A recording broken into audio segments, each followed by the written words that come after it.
Cerita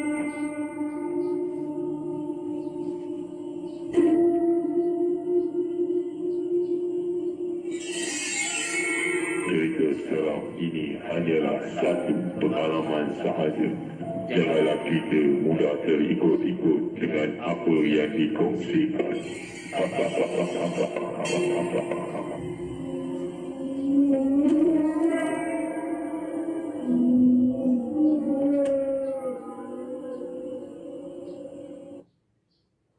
Hai guys, selamat datang. Selamat kembali ke Alpha Channel. Bersama dengan saya Alpha dalam Jejak Misteri. Saya akan kongsikan dua pengalaman seram yang email saya dapat daripada Mamat, bukan nama sebenar, daripada Selangor, dan juga Mika, juga bukan nama sebenar, yang berasal daripada Selangor. Kisah pengalaman Mamat ni bertajuk Terkena Badi Mayat. Jom kita teruskan dengan pengalaman seram Mamat.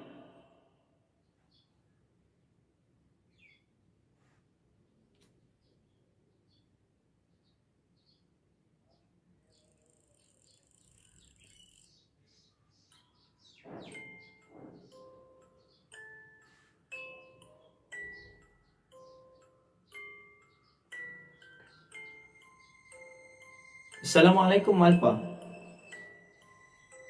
Saya Mamat, nama samaran, daripada Selangor. Saya nak berkongsi pengalaman saya ketika berada di rumah sewa dan saya terkena badi mayat. Kisah ni berlaku 8 tahun yang lalu, tahun 2012. Masa tu saya tinggal di rumah lama di Bandar Baru Bagi, dan rumah saya di tingkat 3. Dalam saya mencari rumah tu, dapatlah saya sebuah rumah di corner lot di Seksyen 2 Shah Alam. Rumah tu dah lama terbiar. Nak dijadikan cerita, semasa saya pergi ke rumah sewa itu, tuan rumah datang daripada Melaka untuk melihat rumah yang ditinggalkan. Saya bertanya tuan rumah, adakah rumah ini untuk disewakan? Pakcik tu berkata dia hendak sewakan, tetapi rumah ni dah 2 tahun tinggal. Dalamnya bersepah dengan sawang dan sarang laba-laba. Pakcik tu pun minta saya bersihkan, dan dia akan tolak sewa selama 3 bulan tanpa wang pendahuluan.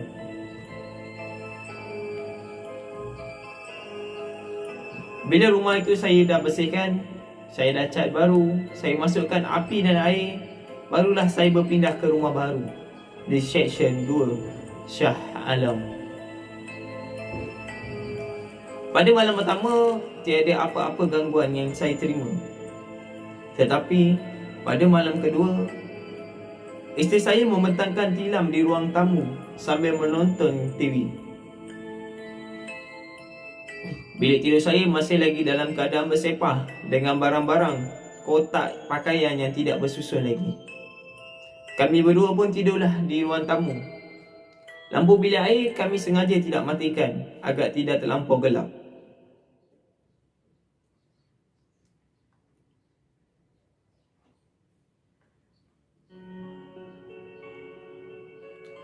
Semasa saya sedang tidur, isteri saya terjaga kerana terasa seperti memegang kaki seseorang.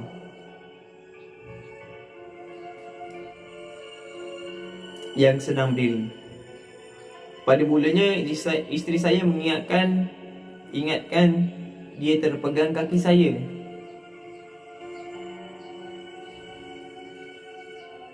Tetapi bila dia membuka mata, angka terkejutnya, dan dia pun menjerit dengan sekuat hati. Saya pun terjaga. Bila saya tanya kenapa menjerit, isteri saya tidak boleh bercakap, hanya menggeletar ketakutan. Dan bila isteri saya sudah kembali tenang, barulah saya bertanya sekali lagi. Isteri saya menjawab, dia terpegang kaki orang yang berbungkus kain putih. menyerupai gula-gula yang sedang berdiri. Dan tiba-tiba kami terbau bau yang amat busuk seperti bangkai. Kami tidak dapat melelapkan mata kerana ketakutan sehinggalah ke waktu subuh. Malam yang ketiga pula, keadaan lagi teruk disebabkan saya yang terkena. Lebih kurang jam 1 pagi, ketika saya memeluk isteri, saya terjaga akibat terdapat bau yang sangat busuk.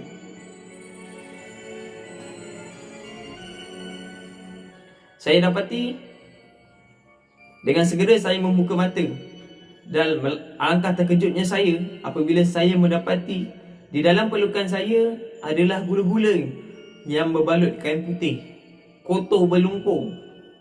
Wajahnya saya terlihat hitam yang tidur terbaring di sebelah kiri saya.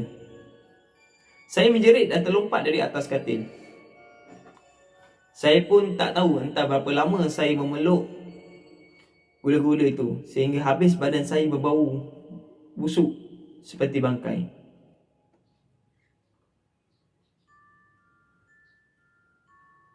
Pagi itu saya demam, muka saya pucat dan badan saya berbau busuk. Kawan-kawan saya kata saya terkena badi mayat. Saya pun pergilah berubat di Darul Syifa yang berhampiran. Ustaz yang merawat saya pun cakap saya terkena badi mayat. Seminggu saya mandi limau. Bau mayat yang masih melekat di badan tak hilang, dan muka saya juga masih pucat. Pada hari yang ke-10, barulah bau busuk dan pucat di muka saya itu hilang. Dipendekkan cerita, semenjak kejadian gula-gula tempoh hari, kami pun lakukan solat dan bacaan Yasin dan ayat suci Al-Quran di rumah. Saya dan isteri memang nekat tidak akan tinggalkan rumah tu, disebabkan nak cari rumah konolot yang murah dan susah di Seksyen 2 Shah Alam. Dipendekkan cerita lagi, selama 8 tahun tinggal di rumah ini, gangguan gula-gula ini cuma 2 kali saja yang saya jumpa. Itu pun di luar rumah. Yang pertama, pocong itu berdiri di tebing sebelah flat, dan yang kedua masa saya balik pukul 2 pagi. Pukul 2 pagi dan gula-gula itu berdiri di tepi pintu rumah. Lepas 2 kejadian tu, sampai sekarang saya tidak lagi bertemu dengan gula-gula itu. Itu saja kisah daripada saya. Saya minta maaf sebab cerita saya tak seseram yang lain.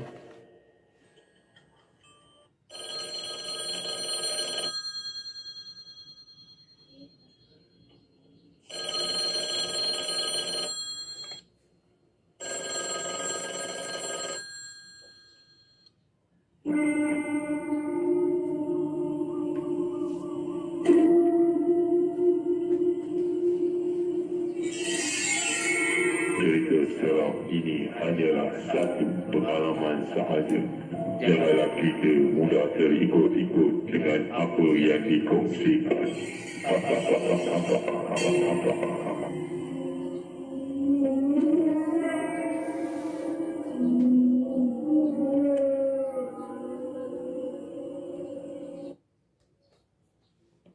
Jadi itulah pengalaman seram daripada Muhammad yang berasal daripada Selangor. Beliau menggunakan nama samaran sebagai seorang Muhammad dengan nama Muhammad lah. Cerita Muhammad sebenarnya panjang, tapi saya pendekkan dan tak lari daripada cerita yang asal lah. So saya ada penambahan. Jadi cerita dia tidak lari daripada yang asal. So kita teruskan dengan cerita yang kedua. Datangnya daripada Mika yang bertajuk Misteri Van Hijau. Jom kita teruskan.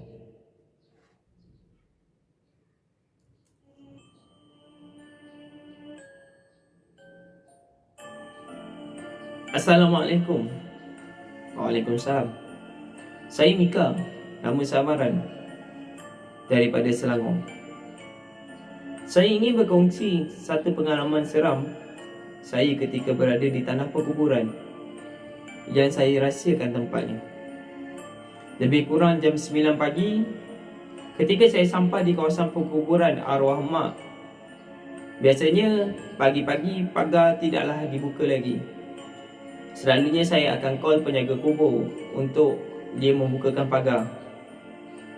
Memanglah jarang dia membuka pintu pagar besar, disebabkan untuk mengelakkan anjing liar daripada memasuki kawasan tanah perkuburan. Biasanya dia akan buka pintu kecil untuk penjalan kaki masuk. Kenderaan hanya akan diparkingkan di luar. Memandangkan pintu pagar besar dah terbuka, saya membawa kenderaan saya masuk ke kawasan perkuburan. Depan jalan masuk ada pondok penjaga kubur. Ada laluan lorong lebih kurang 100 meter dari kawasan kubur itu. Kawasan kubur itu terbagi kepada dua, kiri dan kanan.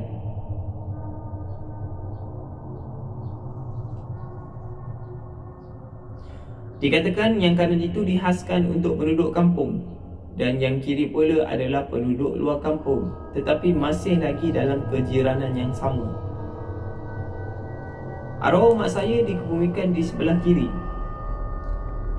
Kawasan kiri itu baru ada lebih kurang 65 hingga 70 buah kubur sahaja. Yang kanan pula tidak pasti berapa jumlah kubur yang ada. Dari lorong 100 meter itu nak ke kawasan kiri lebih kurang 150 meter lagi. Sebab itu kalau berjalan kaki memang penat. Ini kali pertama saya pergi bersendirian. Sebelum ni saya pergi dengan anak-anak ataupun adik-beradik. Pada hari Ahad yang lepas, saya pergi berdua dengan suami. Bila kita pergi berteman ni, perasaan takut tak adalah sangat. Bila saya turun daripada kereta, saya memandang sekeliling kawasan kubur. Memang sunyi dan sepi. Jadi siapa pun kelihatan di kawasan kubur. Di tangan saya dah pegang surah Yasin. Handphone dah kunci kereta. Kawasan kubur ni memang agak panas. Tanah lapang. Sebatang pohon pun tidak ada di situ. Saya mulakan dengan bacaan Al-Fatihah. Tak lama selepas tu, saya rasa angin bertiup.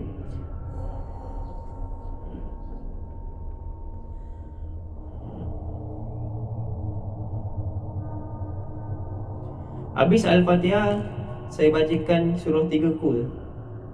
Tiba-tiba saya terdengar bunyi anjing mendayung.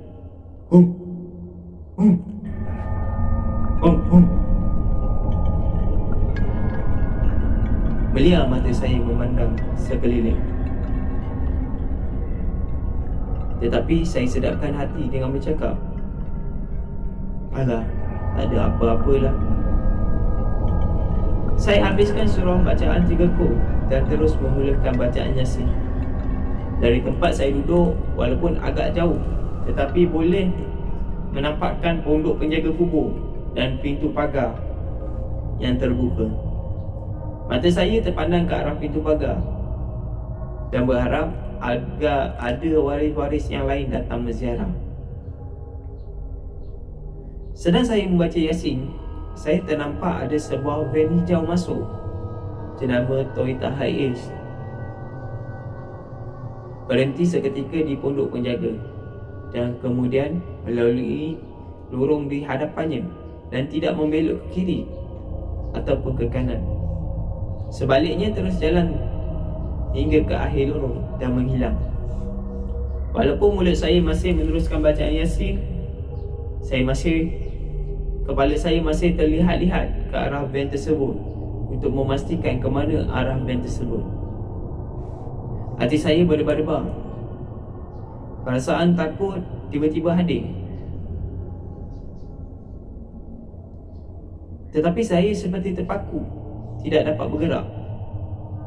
Saya memberhentikan bacaan, kemudian beristighfar Saya terus membaca surah Yasin. Ketika saya berdoa untuk kesejahteraan arwah muslimin dan muslimat, dari tempat saya duduk di pintu pagar, saya terlihat sebuah Toyota Hilux memasuki kawasan perkuburan dan membelok ke kiri terus datang ke arah saya. Setelah habis berdoa, saya bangun menuju ke arah kereta. Pemandu Toyota Hilux, lelaki berusia 45 tahun, memberi salam dan saya menjawab. Beliau bertanya, Female. "Dek, seorang je ke? Datang menziarah ke?" Pro. Saya menjawab, Female. "Ya, menziarah arwah mak saya, pakcik." Pro. Dia bertanya lagi, "Seorang je ke? Female. Male. Seorang je ke? Atau ada sesiapa teman dalam kereta?" Pro. Sambil matanya memandang ke dalam kereta, saya menjawab, Female. "Tak ada siapa teman.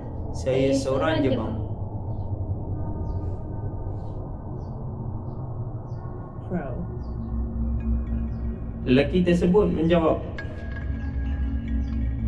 Lelaki tersebut membalas, Female.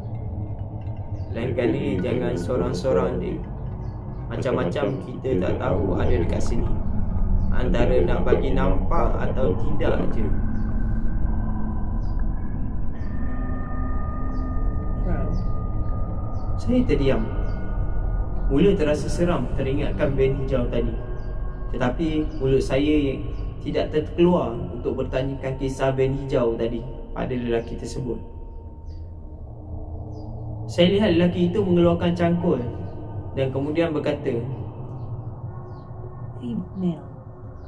"Ni pakcik nak pasangkan kepok pada kubur Haji Fahmi, nama samaran. Pakcik lalu depan pondok tadi, tapi tak nampak pula penjaga kubur. Adik datang tadi, ada sesiapa ke kat depan pintu pagar?"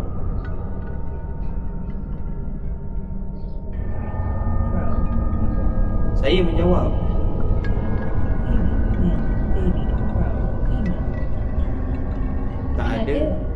Tadi saya sampai dalam pukul 9, pintu besar dah terbuka. Saya terus je masuk. Dari tadi saya memang tak nampak pun orang yang jaga tu."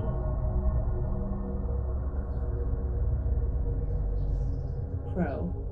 Female.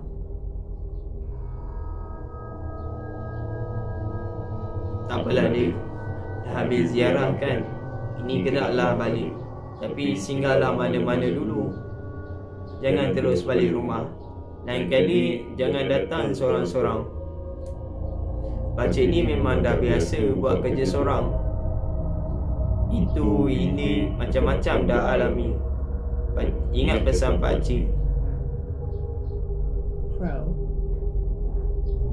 Saya pun bagi salam dan terus masuk ke dalam kereta. Sampai sahaja saya hendak keluar daripada kuburan, saya menoleh ke kiri tempat van hijau tadi. Memang tak ada jalan dah kat situ. Hujung jalan tu semak samun. Kiri dan kanan juga saya menoleh, tetapi van Hiace tadi tidak kelihatan.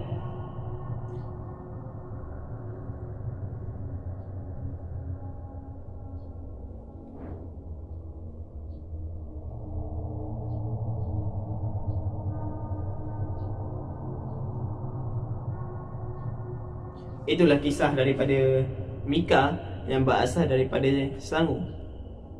Cuba kita bayangkan, walaupun siang hari masih terdapat gangguan atau misteri. Seperti yang saya katakan, janganlah kita mudah percaya dengan apa yang diketengahkan. Anggaplah ia hanya sekadar satu hiburan sahaja. Jejak Misteri.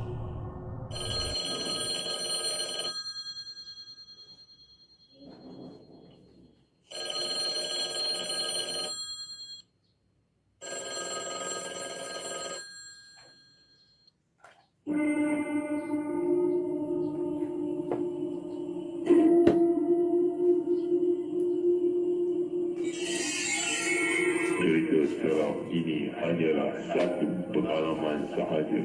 Janganlah kita mudah terikut-ikut dengan apa yang dikongsikan.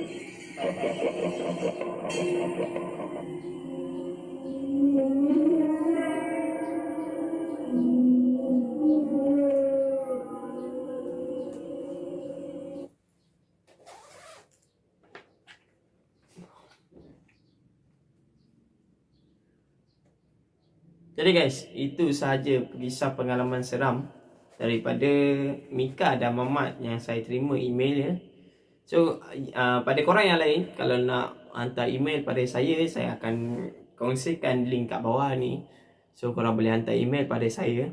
Jika korang ingin menggunakan nama samaran, dipersilakan letak nama samaran. Okay, letak nama samaran dulu. So agar saya tidak tersebut nama betul lah. So pada yang suka dengan perkongsian saya ni, boleh like, boleh share, dan jangan lupa untuk subscribe dan tekan button loceng untuk dapatkan video terbaru daripada saya lagi. So ini saja pengalaman cerita yang saya sudah ceritakan. Amanat daripada penggemar Jejak Misteri ni. So saya sudah sampaikan 2 email.